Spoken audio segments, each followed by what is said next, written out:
Kenyans prepare to cast their ballot for tomorrow's elections, international observers have already arrived in that country. Now, the Kenyans will have to choose between two people, President Uhuru Kenyatta and veteran politician and opposition leader Raila Odinga. Ahead of that election, let's go over to Kenya and speak with Calvin Jabedu there. Hello, Calvin.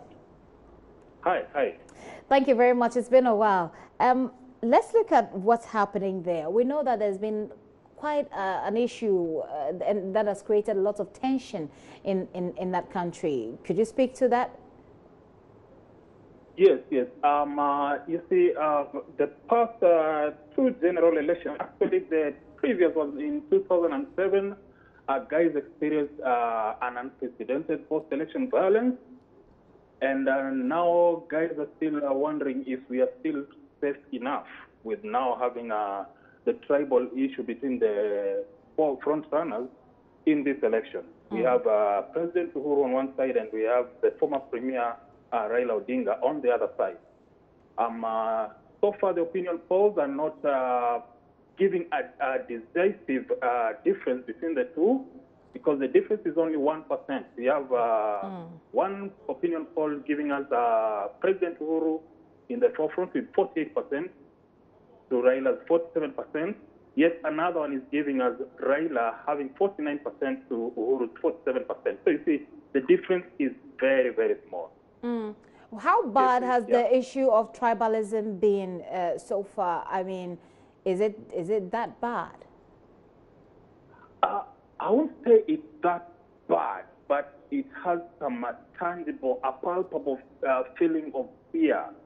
Because you see, guys are saying that the incumbent who is Uhuru comes from the majority tribe, which is the Kikuyu, and the deputy to the president, who is the president's running mate, comes from another majority, which is the Kalenjin. So you see, those two combined make the formidable duo of Uhuru and Ruto have quite some tangible background forces, because they have like 50% of the voters from those two.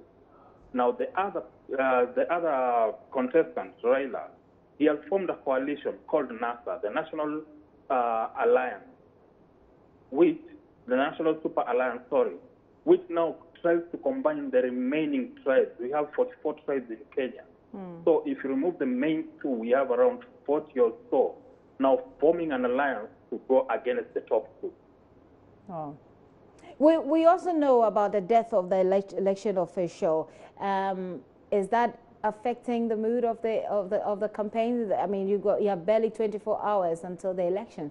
How has that impacted? Definitely, it has affected, because if you remember in 2012, 2013, we had the first time we were using the electronic type of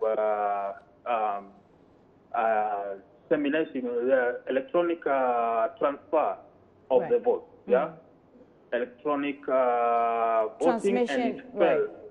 It flopped, and now you see this guy was brought in with his IT knowledge, and the opposition is alleging that he was taken out by people who are not technologically friendly, and this has contributed to giving so much tension, because people are thinking that these are bases being laid for rigging. I see.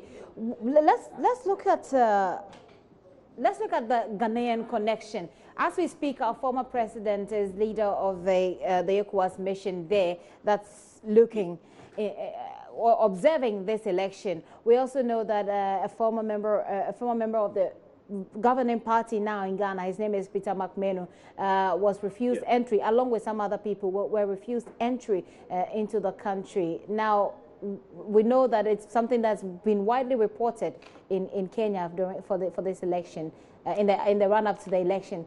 Why was that? Has there been any official explanation? There hasn't been any official explanation to that, and actually it has talked to the opposition members, because the opposition are saying that if at all we are going for a free, fair and credible election, why bar some people from coming in? And why bring in people who are only friendly to the government side? So does it mean that these people were considered unfriendly to the government? Yes. I see. That is the feeling we get from what we gather. Because the government is not giving any official information, any official statement in regards to these people. Okay. Well, finally, before I let you go, what is the mood? How are Kenyans feeling? And what are they been saying? What have they been saying about the elections?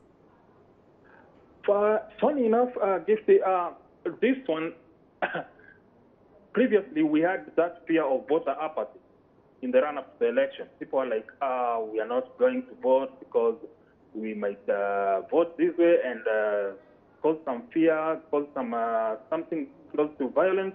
But as of late as yesterday, we had huge convoys of people going to where they registered to vote. You see now, for us, you have to vote at the place you registered, Right. not anywhere. Yeah, so there are huge convoys of people going to vote, people going up country, moving away from the CBD, from the city centers. They are going up country to vote. And the mood right now is that let us vote for once, let's vote early, finish it, and come back later in the evening to count the vote. Okay, thank you very much, Kelvin, for your contribution to the show. Kelvin Jobedo there, a Kenyan journalist, actually with KTN. Kelvin, thank you very much. Just watching The Pulse. Time now for sports on The Pulse. Please stay.